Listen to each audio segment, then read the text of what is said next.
Nate's off, guys. Welcome back to the show. We are live. Robert Bain here. So excited to have everybody here and with our guest today. Great to be back on Driving Forward. So before we get going today, I do want to give a very, very special shout out to my two youngest children. Last day of school, my youngest son Nolan's going to be a senior now. My youngest daughter is going to be a sophomore, and I feel really, really old. But with that, we have a very exciting episode today. Going to be talking with Jennifer Karpus-Romain, talking about TMSA Elevate, their conference. Super stoked for that. It's going to be a great conversation.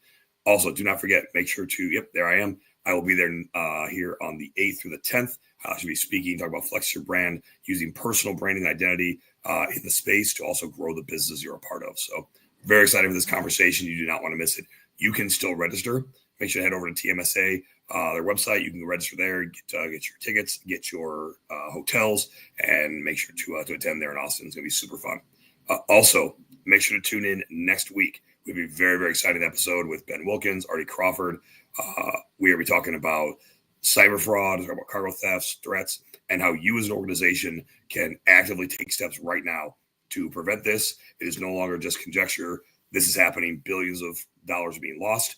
And we're talking about how organizations, big and small, can help prevent theft and fraud. So very, very excited for that. Talk with them. It's going to be a great episode. And there may be a special announcement coming out of that. So stay tuned. So with that, I have the honor and privilege of introducing not just an amazing person in the space, but also one of my great friends, Jennifer Karpus-Romain from the TMSA. There she is. Yay. Hi. How are you, my friend? I'm good. Monroe still has a week of school. So bogus. Yeah. So I'm still very much in the end of year. Every single day is a spirit day. Come to the second grade showcase in the middle of your day as you're prepping for the biggest conference you have of the year, all of the things. So no problem, right? Just easy peasy. Yeah. It stuck up on us actually, and we'll get into everything today. But as I was told, like, oh, hey, get pictures tomorrow because the last day of school. Like, oh my gosh, like how fast this year is gone. And specifically, I was talking to my son about this, that, this is his last summer as a free man, before he graduates next year. And that's incredible. It's so amazing. I remember I talked to him about having this same drive with his older brother a few years ago. And I'm like, yeah, just like that, it goes. So, very exciting. And I'm sure with Monroe, I mean, he's got to be excited for summer coming up, and he guys got big plans. He will be at TMSA. He will. Yes. He will. I'm excited to, and apparently he wants to meet the strongest man in logistics. So he does. He's come to conference in 2022-23, did not bring him to New Orleans last year. Okay. But this is the first year that he's like, I really want to see mommy on stage. I want to see what she does. So like he came to like the Savannah Bananas game when we did that. Orlando, he came at the end. So he met everyone like at the pool, at the Gaylord, stuff like that. But this year he actually wants to come into the conference so he can see what I do. So it's quite cool. It's like he's growing up and like cares about stuff now. Yeah, right. Wild. Awesome. As we did everything, I want to talk about, so you and I met roughly 3 years ago through Word on the Street. You were a guest on Word on the Street. Yes. And the first 5 minutes of that episode were great. Very professional, talking about what you do. They got intros for all the people, all the walk-up music, which is interesting. And it kind of derailed almost immediately. Yeah. As Word on the Street would do. I need to understand, like, what was your first impression of just everybody in that group and why on earth you wanted to become a part of that? Right. So being the special guest is a totally different feeling than being on the street crew, which is why like I texted Trey like immediately after that and was like, how do I become a floating head? Like, I don't want to be the featured guest ever again. I want to be one of the floating heads because it's literally like rapid fire. And I remember talking to him later because he'd be like, what kind of guest should come on the show? I'm like, you have to have a guest that can hold their own against 10 people screaming at them and being able to maintain that, or it does derail super quickly, but like in a bad way where then their guest is just staring at people. Like you have to be able to like think on your feet and move and go fast and like, but I loved it. Like I thrive in chaos. So like, I was like, yes, this is something I want to be a part of. And it was just a whole bunch of dudes. And so I'm like, there has to be some type of consistent female voice, at least every so often. Absolutely. And I believe you actually had to host some of the all ladies episodes. Yeah, so then we did those quarterly for about a little over a year. And I remember when we started talking about that, Trey wanted to host them. And I said, no, you are a man. We're not Trey's angels. Like, if we're going to do a female in kind of thing, we're going to do that. And that was really cool because I got to sit and like I would add, like, we asked out into LinkedIn, like, who wants to come on the show? Like, the first one was people, and I would have some people at TMSA, but it wasn't, it's just not sales and marketing people in this industry. So how do we extend that? I remember one of my really good friends works in manufacturing, and like I had her come on the show too, because they're such sister, industry. And that was really impactful too. And I remember my husband's in manufacturing too, and he actually, like, they have like a supporting female group, and he's a part of that, and I love that. And they live streamed the first Women on the Street, like, at his work with all of the women, and all the women were like, oh, this is your wife? Why have we never met her? She's amazing. He's like, well, that's why, because then you won't talk to me anymore.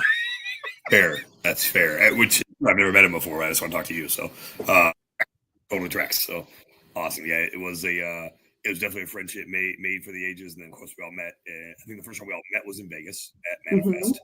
And what a time. Always a great time. So but additionally, I was fascinated by the TMSA, and as I learned about the organization, to be fair, like, I've been in the space for nearly 20 years. I had no idea it even existed. Didn't know. And that's one of the things that you're working on, kind of changing and kind of growing, is the awareness of it. But I was fascinated by it and the mission, and honestly even the age. Like and so I want to talk about that a little bit, talk about like the vision, as executive director, how do you envision the TMSA, and how have you steered the organization's growth over the last few years, and what are you seeing over the next couple of years? So when I came on as executive director, it was the tail end of 2021, but I was a member first, and even like both of our two other staff people now, Eileen Dabrowski and Morgan Bertner, they both started as members, and the executive director, well, he was CEO, but like the manager before me also started as a member. And sitting in some of that information always excites me, because there is an organization that has to be impactful for people, that they're willing to dedicate their own like lives and workhood to this organization to help it grow. And so I was a member first and volunteered, was on multiple committees, was on the board of directors. But I knew that even though we were sales and marketing and the content was on point, we did all this great stuff, we were not doing the best jobs to sell or market ourselves as the organization. And that was something I really wanted to do, and part of why I wanted to kind of take over. The old management company was leaving. We knew this. It wasn't like a hostile takeover. The way I said that was weird. And they're great. Like, I still talk to them and ask their advice on stuff, or like, what's this? How do you do this? And to me, that was a big piece of it, was how do we get more involved in other spaces? How do we connect with different people in the industry? And that first show that I did, like, we had Trey and Chris Jolly and Blythe Brumleve, and like, I was like, this is these like internet personalities, if you will. Like, I explained it to people in my personal life that there are industry creators that are like, we are freight famous. Yeah, I say I'm a C+ freight celebrity. I put a very low grade on myself. Minimum B status at this point. Minimum B. Yeah, no. And so but that was part of it. Like, so from a back end, it was how do we structurally set things up, because like our systems didn't connect, and like we needed a new website desperately, and like things like that. So at first it was structural change. And like, I look at that stuff, especially the first 2 years at TMSA, like when I look at the chart of everything that we accomplished, that stuff is insane, especially because for the first 18 months, I was one employee, and then we went to 2 employees, and then my assistant left in January. And so now we have some like more part-time, we merged everything together. So we have like 3 people, but it's an evolution of trying to build the staff and support the vision behind it, which is really interesting. But for me, everything is changing so fast in the market. And we have to be able to keep up with what sales and marketing people need. And part of that is even our partner network. Like in the past, there was a lot of marketing agencies, which we still do have. Those are still really important, not discounting that. But what else do marketing and salespeople need from a support network, or who are they partnering? Who's helping them be most efficient? So it is like, how do we get these tech solutions in that can help them? How do we have integration partners that can come? How do we have sales coaches that can pivot and target in this industry in a way that if they don't participate in the industry that they can't? That's a piece of it. And then also, how do you create collateral and content that can reach all of those people, even at different levels of companies, this is a constant evolution, but this is what we sit in all the time, because someone that is a marketing team of 1 at a small to mid-sized company has a different need than a marketing team of 10 at a large company. And can we reach both of those people? Time will tell. It's what we're trying to evolve. And so I always really love when people give feedback. Like that's always, you'll see when I end the show, I say, please fill out your survey. I will not read it for a week or two because it will make me cry if people say negative things, but I also want to hear all the negative things, because we can't get better if you don't know. And I even, I send out a pre-conference survey. And one of the questions I ask is like, what's one thing that could make this conference exceptional for you? And I had someone respond this year and said, please don't make the conference freezing. And I emailed her and I said, my phone number is in the bottom of this email. Please email me if you think it's too cold, because I am stressed out and running around like a crazy person. We should not be reliant on my body temperature to be the decision maker in that space. We're relying on mine. I'm sorry, y'all are going to be cold.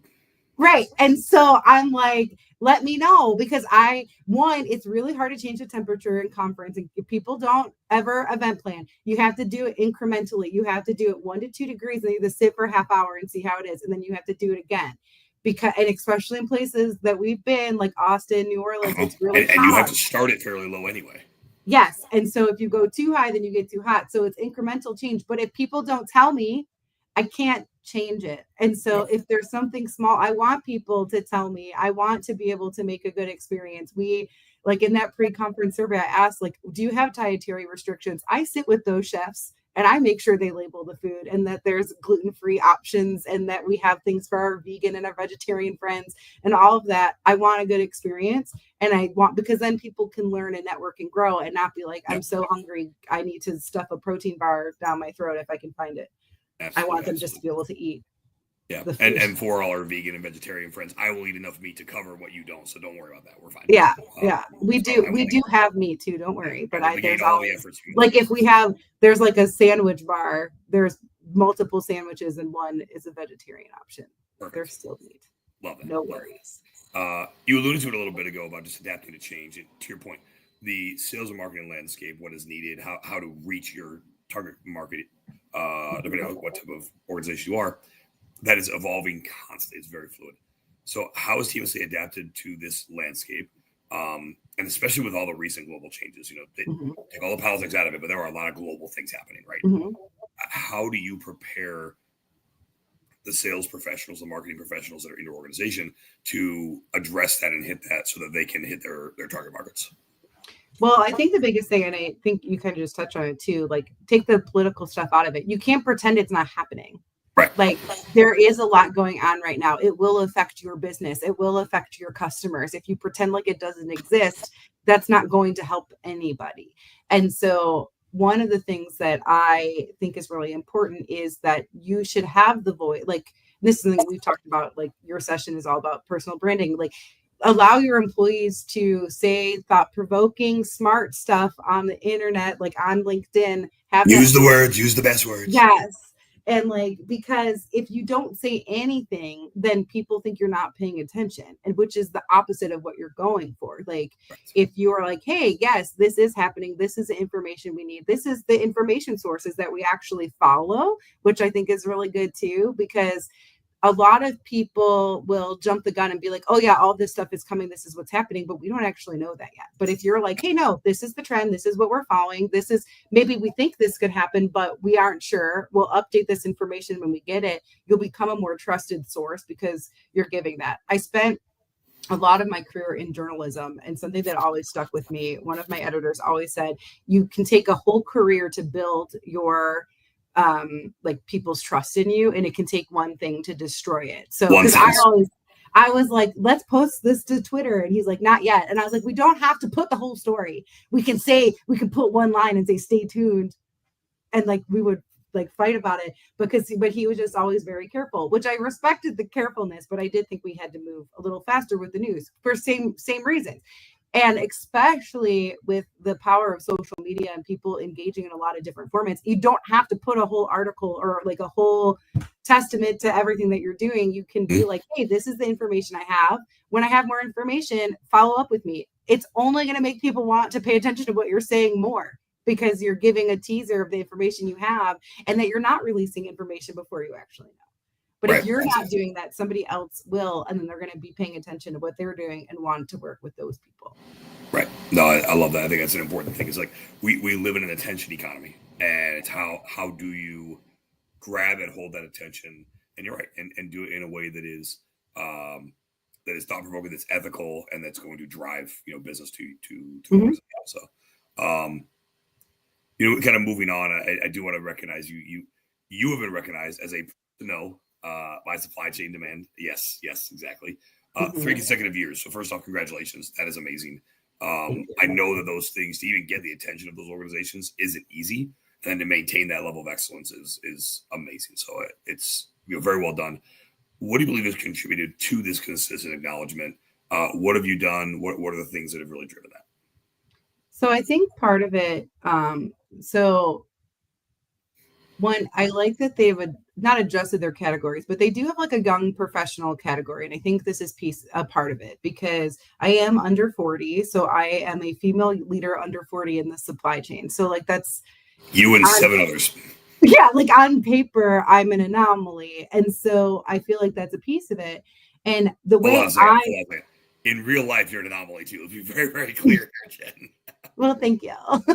But I do think that the way I look at things like that, and this goes back to what we were talking about at the beginning, like I think that I knew coming in that TMSA could represent so much and could do so much, but we needed to get our brand out there. So I don't look at those awards of like, kudos, Jen, you did great. I think of it, oh, my name's out there, which means TMSA is out there. Like we are one in the same in the space right now. Like we all, like this is part of me prepping for Elevate, is acknowledging that like I'm going to be stopped every single step in that conference hall for 3 days. Like I don't, people know who I am, which is a really weird thing for me. And like this part, I was talking to my team. I was like, because I will get my nails and hair done now, because people like there's photos of me. You're kind of a big deal. But that's weird. But like, to me, when I go to other shows and people recognize me, they are recognizing me, but there's not a single person that's like, they know who I am because of what I do. It's like there's not as many people that are like, oh, Jen, I feel like I know you from somewhere. It's like, oh, you're Jen from TMSA. And so every single time that I have that recognition is what I feel like I won. Because when I took over the role, I'm like, the only reason why I'm okay putting my face everywhere is because everywhere I put it, people will then see TMSA. And so that's what's driving that forward. And I do think that's important for people when you're thinking about personal branding too. Like, it's okay if you don't want it to be about you and you want it to be about your company, but people respond more to humans than they respond to a logo. So like, putting yourself out there, knowing that representing the brand, all of those things are all a piece of that. So yes, like when I think of those awards, and part of that is like, yes, I'm a younger professional, I'm a female in the space. And I'm an executive leader. And if you have followed my story, you also know that I was not a leader before I took the role either. So that intrigues people to see how to take those leaps and be a little bit more vulnerable and honest about that, because you don't, win every time. And so but you have to keep moving forward and learning and adapting. Absolutely. And that goes into, as you've mentored others, you've been mentored. Can you talk about some experiences of where you've mentored either upcoming professionals or you've been mentored and people have helped you and kind of guide you? Again, having not been in leadership and now leading, one of the more important organizations in the space, how's that evolution happened, and how have you kind of continue passing that on? I do think mentorship is important, and I wish I would have taken more formal mentorships as an even younger professional. Like I had people who helped guide me, but I never did like a formal mentorship thing. But that is something that then I do, and I started doing it. So like I feel like I'm in this mid zone of my career, if you will. Like I'm not towards the end, I'm not a baby anymore, Yeah. but it comes with me, and especially taking like an executive leadership role, there's a lot of like imposter syndrome for me.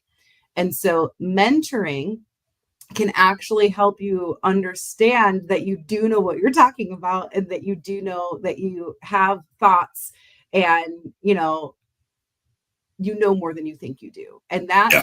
is kind of not why I started mentoring, but it was a piece of it that I got back that I was not anticipating at all. And so I have mentored in very female focused groups before, like at Case Western, which is in Cleveland. They have a female and STEM type program. So I've done that for a few times. And then at the beginning of this year, I actually so Morgan Vertner, who worked for Trey at Beta, now works for TMSA. Prior to her coming to TMSA, I was like, I just want to be your formal mentor regardless of that. And this is part of why I was excited that she could come to TMSA, because I could do it more actively. And even we were talking about before we went live, like, so last year she was at conference and she helped with registration. And I was like, okay, this year you're going to be in charge of all the volunteers. You're going to run them. You're going to show them what to do. And she was like, okay, I can do this. I'm like, you can do this and you will do this because you can and you're capable, but like, I think it's really important to help usher that next generation in, especially in the terms of teaching people how to advocate for themselves and to be able Especially to. young women. Especially Yes, young.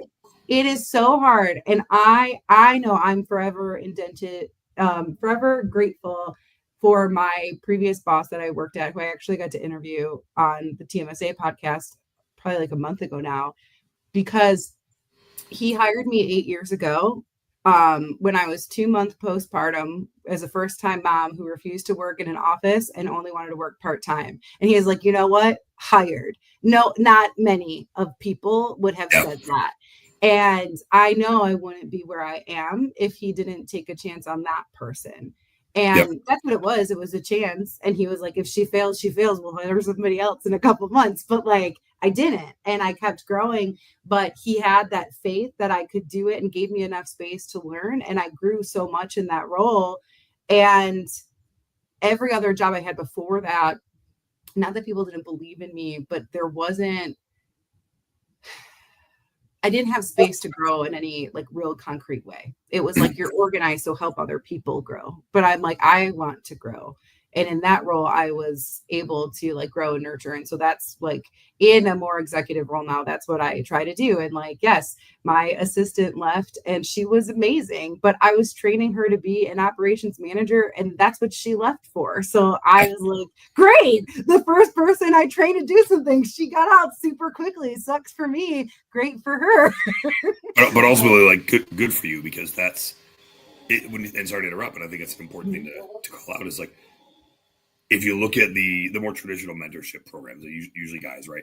And I like to make the analogy of if you ever go to the College Football Hall of Fame, they have a tree and it shows Bear Bryant and the coaching legacy that he has, and people that were assistants for him and assistants for them, and kind of how that was passed down.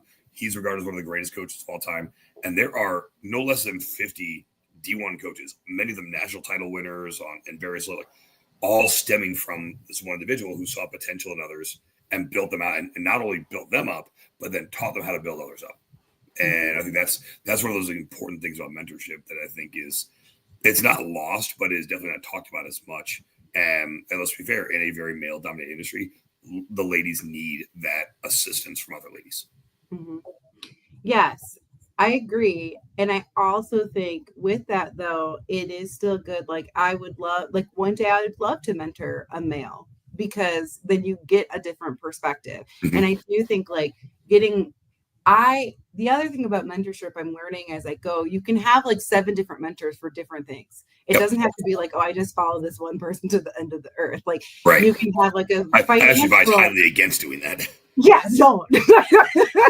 But I think that's good, because I do think it's really important to learn, because as a female in a male dominated space, you also have to learn how to talk to men, because they don't always listen, and you have to not cater to them, but like it's a different, like this is something I learned from somebody else, but she was like, I worked in a male dominated industry. Women are more storytellers by nature. They want the buildup. Most men just want the facts. They want the stats. And I feel like we're getting to a place where like it's growing in both directions, and people want, but like those are things to think about. Like how quickly are you getting to your point? How much time do you have to speak? Learning how, and that's a generalization, of course. There's different people across the board, and even generation wise. Like I always laugh when people are like, oh, like my parents never text. My mom exclusively texts in emojis. She does not send any words. You'll type to her and she says they're just so expressive that she doesn't need to use words. That's fantastic. I get to see it now. Like peach, skull, water, tower. Like what is happening now, Mom? Yeah.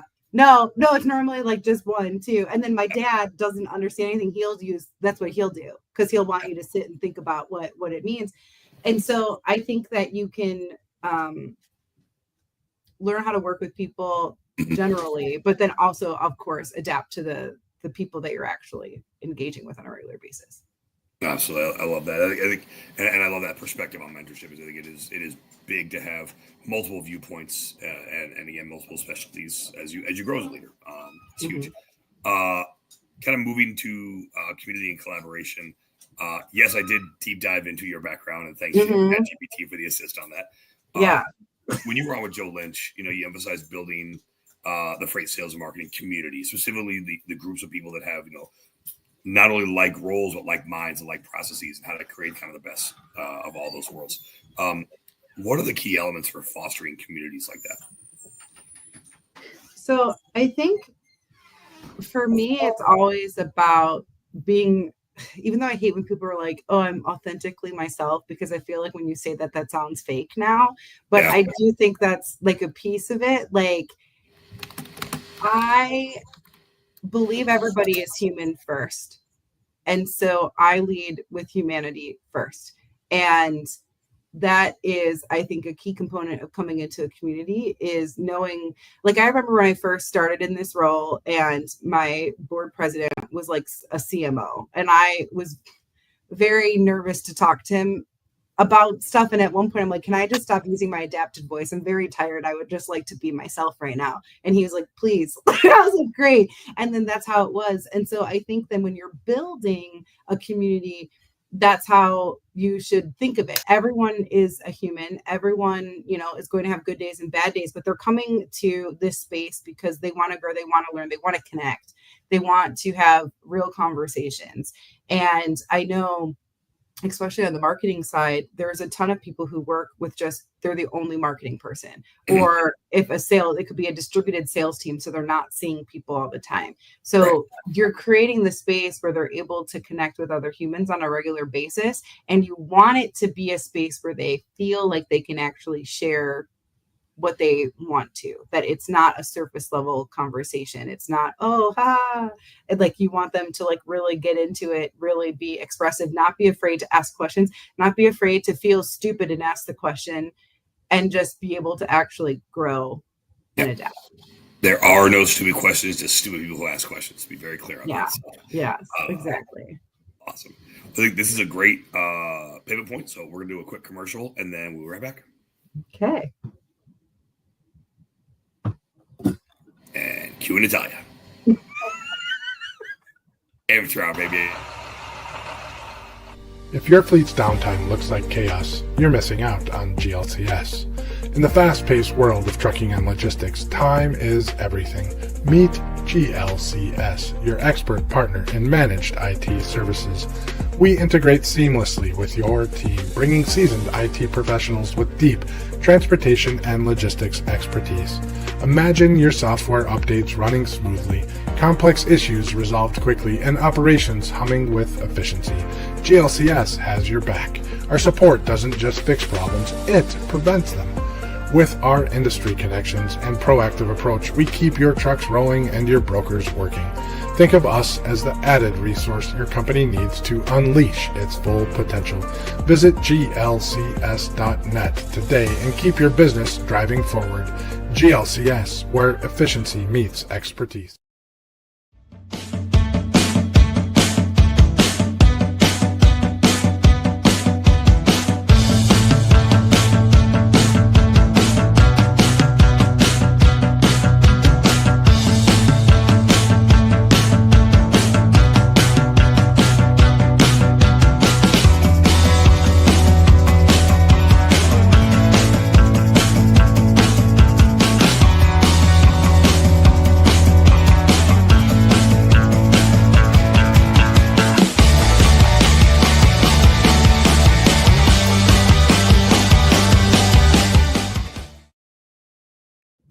Yay, we did it. Yay!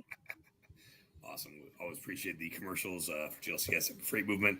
For those interested in Freight Movement, please reach out to us. We've got a lot of cool events coming up. GLCS, we're everywhere, and we will find you. So looking at different initiatives that the TMSA has around collaboration, what other organizations and associations are you guys working with to kind of enhance value for your members?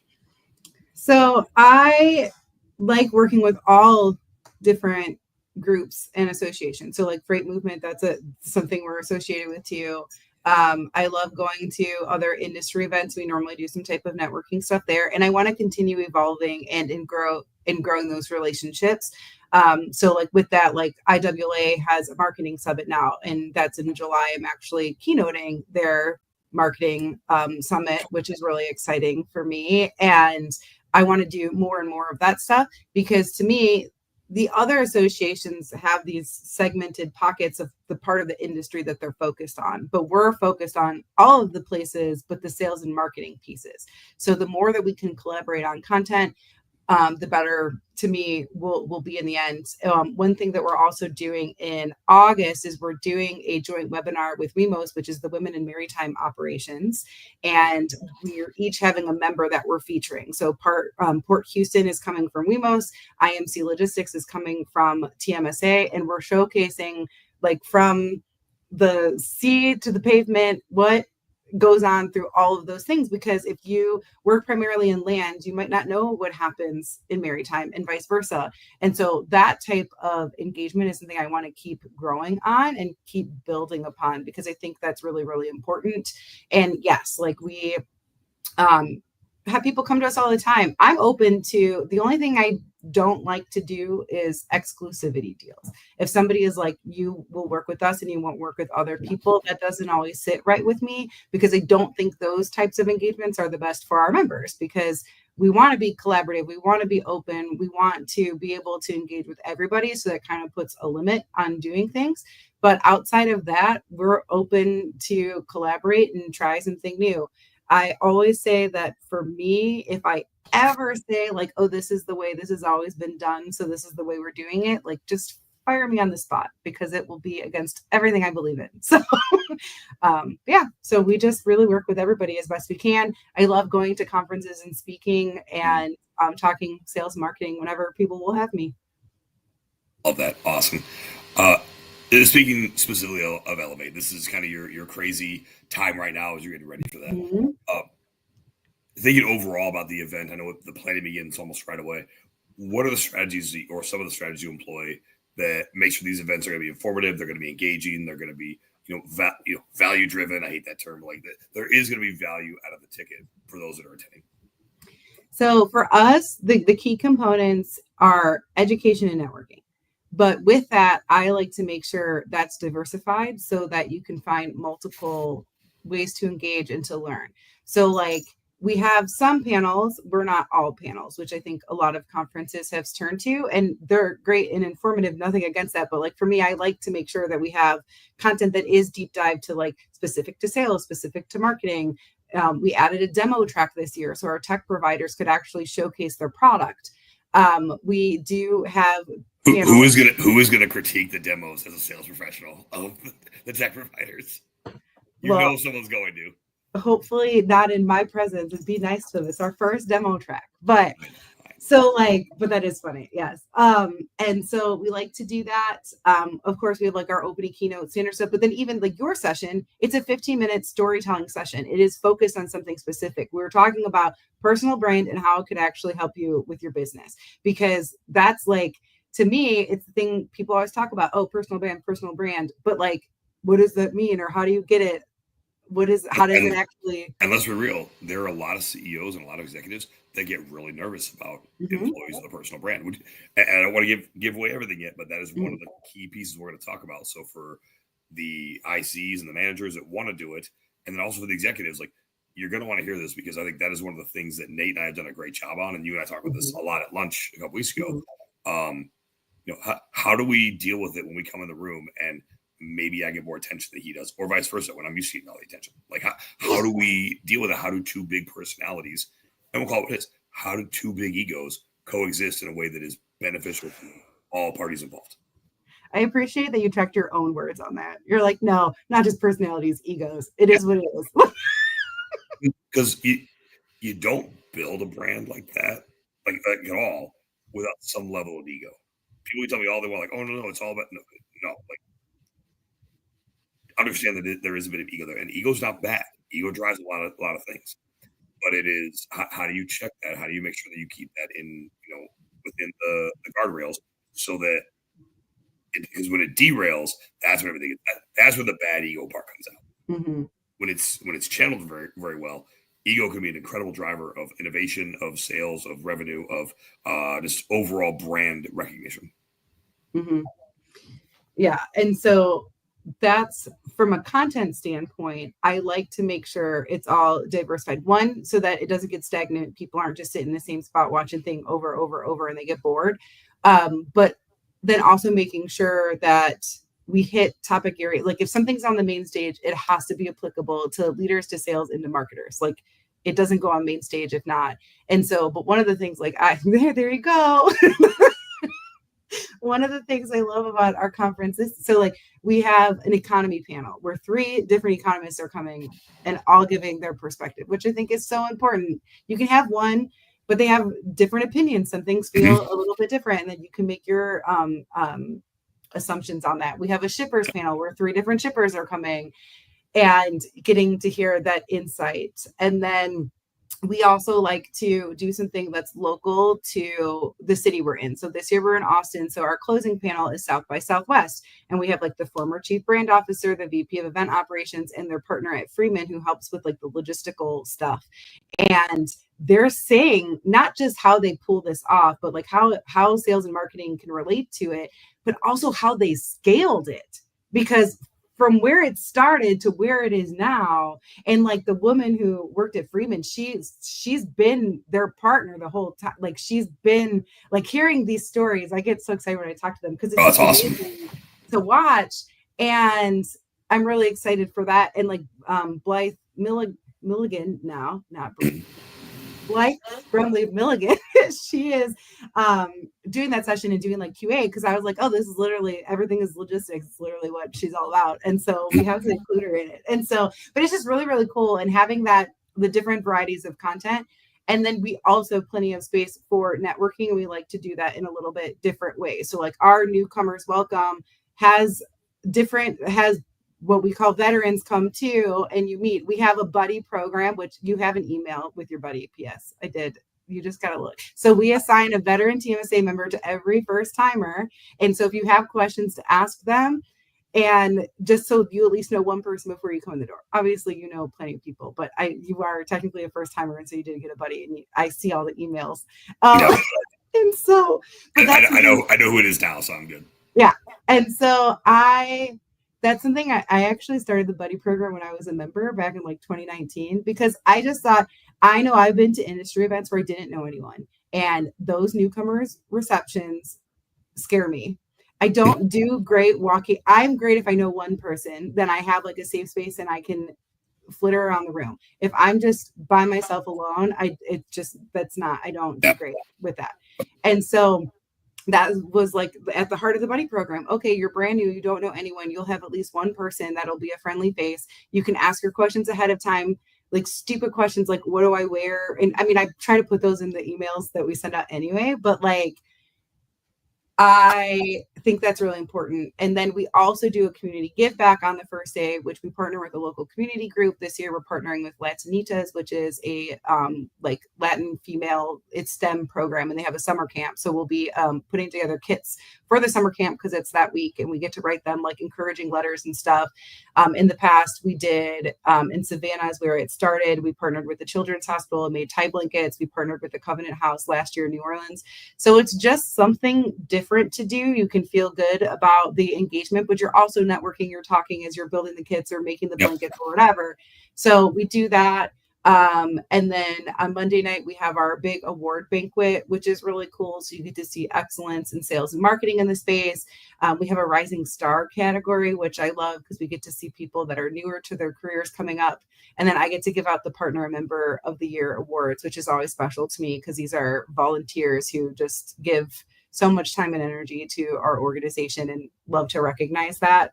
And then, this year we also have an app. Well, we've had an app in the past, but this year's app is actually similar to Manifest app where you can schedule meetings in the app. So we actually do it a little bit differently. There are 10-minute meetings and you can't do it while there's main stage sessions going on because we do believe so heavily in our education track, but we did leave space for people to do that. And we will ask on the conference survey, like, how did you like that? Did you like being able to schedule stuff ahead of time? Do we need to build more networking space for those types of meetings in the future? That kind of stuff. But I think at the beginning you said, like, how do we grow with the membership? How do we grow with the industry? Part of it is trying something new, seeing if it works, getting feedback, and actually listening and trying to adapt to it. Like we're never we do these things called coffee talks, and every single year we do them a little bit differently. But it's literally like our sponsors pose the question that they're getting the most. Anyone that wants the answer to that question the most goes to the coffee. The first year is like a coffee walk and talk so that we aren't just sitting the whole time, but then too many people went to them. So it was like 8 people trying to walk and have a conversation, which was really funny, but it wasn't the best for that. Not optimal. So then we like changed it where people were in multiple rooms and like that didn't work out great. So this year, last year, everyone ended up in the ballroom at a table. That worked better. But I'm like, oh, we have a half hour. You could really probably do 2 sessions. So now they're broken out into 15-minute sessions. And so I love those. I love that you, grab a cup of coffee, have a real conversation for 15 minutes.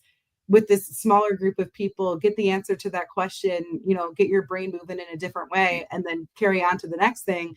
Right. But it is about changing and evolving and adapting and listening to what's working and what's not. But part of that is trying something new too. Absolutely. Got to try some new stuff. I love that. That's awesome.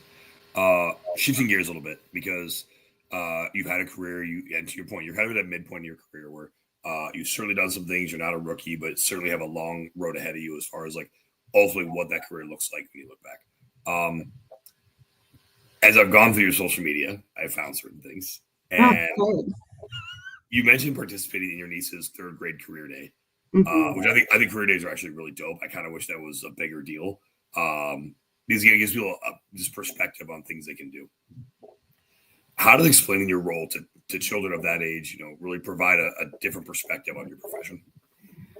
So I was kind of mad that they moved. So now career days in 4th grade, apparently, but I was really, so like that first one, it was last year. And I was like, I'm going to be ready for my next niece's 3rd grade career day. I know what the talk track is now. And I was really prepared.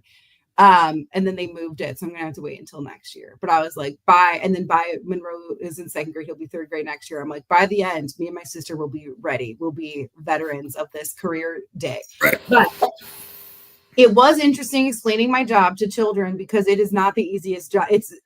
Part of why my parents are my groupies now at conferences because I literally didn't know how to explain my job to them enough that I'm like, just come watch it, please. So yes, if you come to TMSA, not only will you meet my son, but you get to meet my parents too. Love that. And so, but I was talking. Hey, what's up, Nate? Oh, hi. Hey. And so I focused on more of the transportation side, which I thought was really cool. But what I realized what I needed to explain is like, hey, are you in Cub Scouts? Are you in Girl Scouts? What type of activity do you do with people who are like-minded to you, who have interest to you? That's what I do, but for grown-ups who work in sales and marketing. I will say, so my sister was at the table next to me, and then she just started telling kids I'm on YouTube, and that really got them to come to my table. But I'm like, I'm not like unwrapping gifts, I'm talking to people, which my niece, then the younger one, has watched these, and I guarantee you if she sees it, she's like, Aunt Jen, I watched your videos online. I'm like, oh, that's so cute. Thank you so much for like supporting my career. She's like, your office is messy. You need to clean it. First of all, kid. I'm like, yeah, I don't know what the amount of things that are for Elevate that have erupted in this office space is crazy. But I was like, yeah, I thought it was so cute and sweet that she was like, and she showed her little friends that like her aunt's has this like podcast on the internet. No, she's just critiquing my space. But what I will say is my nieces, they're 8 and 10. They're coming over this weekend to do the name badges for Elevate. They fold all of them and stuff them into the little plastic, and they just love it. So it is really a team effort here for all things Elevate. And Monroe thinks he's going to take it over. He thinks he's going to run TMSA when he's an adult. He thinks this is a family business. Love that. Love it. Fantastic. That's awesome. Well, I think it's a good thing to talk about that, because obviously it's a family effort. You have a lot of folks who are involved, and that at least have a cursory understanding of what you do. Mm-hmm. You know, how do you balance, such a demanding role, especially with, minimal staff full time at TMSA, personal life, obviously, young child, marriage, you have a life. So how do you maintain this balance? Any advice you would give to others as they're looking, at similar positions, or how to maintain that? Well, I feel like I wish I was better at it, as we all do. But I think the biggest thing is to really think through what really matters to you. So June is crazy for me. I have TMSA Elevate, June 8th through 10th, Austin, Texas. Yes, you can still register. 2 weeks after that is the Ohio Alliance to End Sexual Violence annual conference, which I'm board president at. And so I have a week in between these conferences in which I go into hermit mode and don't talk to anyone. But like, it's just a really big thing. And right now I feel overwhelmed with all of that, but it's really important to me. And if I didn't put the time into it, I wouldn't feel complete either. So I do think it's important to process what you're passionate about and do those things. And I know that sounds like silly, but I do. Like I try to cut out a lot of the nonsense of like people's expectations or what I'm supposed to be doing and focus on the things that I want to be doing. And it's still a lot. It's still so much. Like we said at the beginning, yes. End of school. Why is their spirit days the last 2 weeks of school?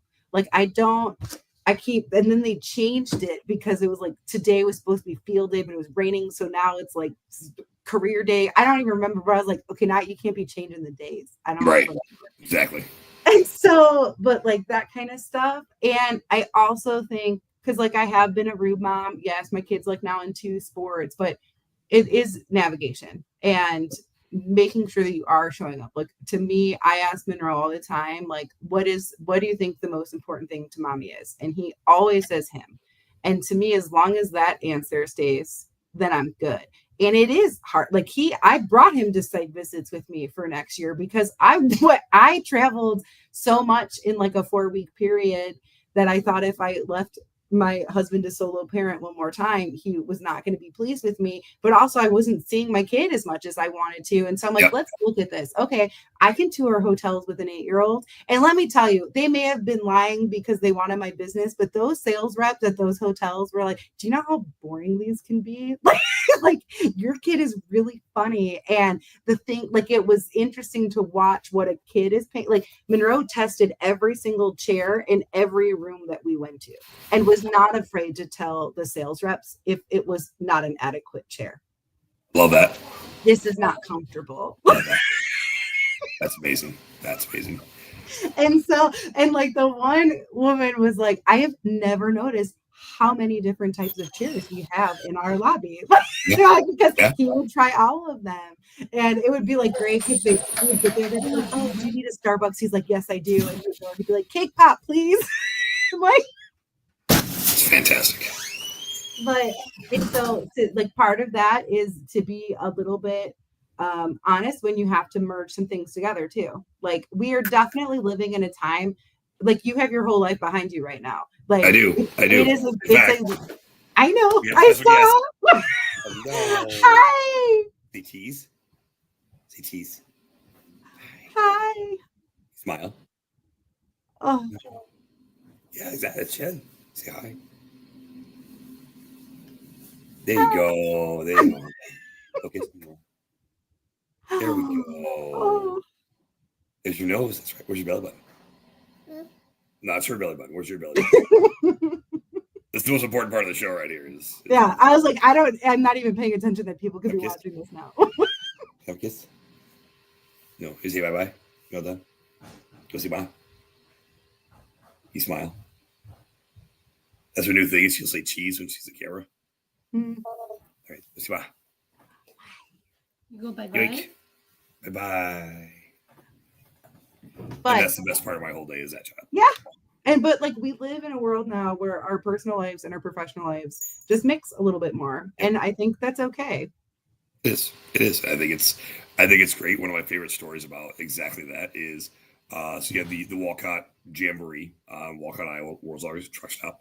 And my granddaughter's father, his family typically attends that. And so a couple years ago, before she was born, he and my daughter went to it. And I had many friends that were there. So I just told them, hey, you know what Lily looks like. Go find her. And so all these people were coming up to her like, hey, Lily Bain, or hey, it's Robert Bain's daughter. And I was like, yes, one, eyes and ears everywhere. Love that. But our lives are much more connected now and much more, a part of our it's all integrated. So, but I love that. I think it's and to the personal branding piece, that is why people feel they know individuals, because like you've seen their families, you've seen them interact. And while there is certainly some concern there that I'm not going to get all that, but like at the end of the day, like that is a great way to humanize, especially in the sales process, because people don't leave point. They don't want to buy from logos; they want to buy from a person. I think that's enormous. I know we're going to come up on time here. There's still a couple of things I wanted to get to. Passion projects. I think there's no question that mine is lifting heavy circles. You have some interesting hobbies and passion projects that I would love for you to talk about that a little bit. Because, like, again, humanizing the person, I just think it's dope, and I would love for you to talk about it. So, I do have hobbies, and I do. So one of the biggest things that I have been doing, which wasn't even on your little list that you sent me, but I am working on a book. Like I'm writing a book, like a novel, not like a business book, like a novel. Yeah. And it has been my life goal since I was like 10 to write a novel. And probably like 18 months, maybe 2 years ago, I'm like, I'm going to do it. And I now have 8 chapters completed, which it's a lot. And so I do, like, I've tried to really book time into my life to do that, which our mutual friend Kyle is always like, I don't understand how you have time to do anything. I'm like, well, you just got to block it. Like, you just got to figure it out. Live and die by the calendar. Yeah. And it is hard. And like, I found like, I can't write in my house. So I will like, on the less busy times, I'll block out like 2 nights and go to a hotel and I'll write because I can't eat. And like, I learned like last year I tried to do one night and I'm like, but by the time I get there and like get in my headspace, like it's not enough because then I'm leaving when I want to like get in. So I figured that out. And even like a lot of times it is in the week to do that because it's harder for me to leave on the weekends because we have all this family stuff. But my husband's like, okay, like he goes to school, like I can do it for a day or two, that's fine. And so we figure that out. But part of like, it's fitting that in. But I do like to cook and stuff. I bake a lot. So that's probably the talent that people in TMSA have uncovered the most. We did a local networking event in New Jersey where I brought cookies from Cleveland, and one of my members was like, yeah, where did the cookies come from? Where can I buy them? And I'm like, oh, I drove them from Cleveland. And he's like, what? I'm like, I made them. And then I somehow over time became like, I make all of the birthday cakes. Have I ever showed you the birthday cakes? Do you know this? This is new information for you. This is all new data. Okay, so what will be your favorite birthday cake I've ever made was for my brother's 40th birthday. It was a maple bacon cake and like bacon grease in the cake, in the frosting, and then I candied the bacon. I'll send you a photo of, because my brother's not like a huge sweets guy, but I'm like, you need a birthday cake. So like I made it, and like it was lined with candied bacon. Like a two-tiered, like two. Fantastic. I've made, and so then, but like I do this for my nieces and my nephews and stuff. Like I know every one of my nieces and nephews' flavor profiles. Like the oldest one is mint chocolate chip. The next one likes Nutella. The first girl, she's more of a snickerdoodle. She doesn't want a cake. She wants a cinnamon sugar cookie. I know them all because I've been doing this. And then I've done all of like Monroe's birthday cake. And this year he was like, Mommy, can you make me an actual cake and not a cupcake cake? I will also show you what his cupcake cakes look like. They're amazing. And I'm like, stop acting like you are without, like you're fine. Exactly. Like his 7th birthday, I made a dragon out of the cupcake cake, like out of the cupcakes. It was a dragon. I made homemade donuts to make a castle around the dragon. And he is like, no, but for 8, can you make it 8? Yeah. I was like, yeah, kiddo. So I did that. And then, yes, I like upcycled art, and I actually meant to grab something, but I didn't. I'll send it later. But and it's a lot of like wine and coffee products. So like I've made a lot of random stuff out of wine corks and all that kind of stuff. I like taking stuff that looks like trash and turning it into something else, or like a lot of our like where we have all of our DVDs in our house is actually a ladder that I turned into a shelf. That's cool. We have a mantle in our guest room, like where the like video games and stuff are.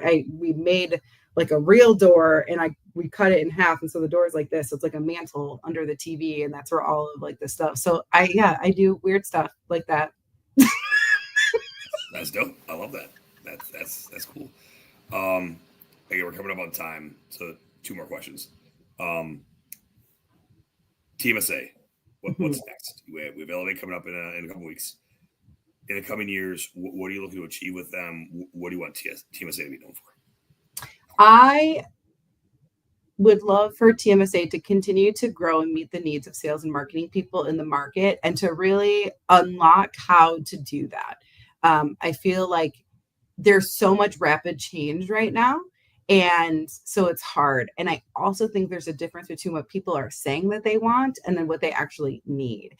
And so that's been, like, if I'm being transparent, that's been one of the struggles. Like, we'll hear, oh, we want this type of content, and we want this type of education. We build it, they don't come. So then it's like, okay, so what do we actually need to do? So I want to keep getting and evolving and being better at like voice of the member and really understand. That's part of, so Eileen Dabrowski is now at TMSA as program member director. That's a big part of why that role was created, because I need somebody else that can hold those conversations, that can build, because I can't do that all myself, but I'm also like executing on the show and selling and going and doing the thought leadership and all those pieces. So I really believe in the power of this community and where it can go, and the real relationships and the real conversations and the real education that happens here.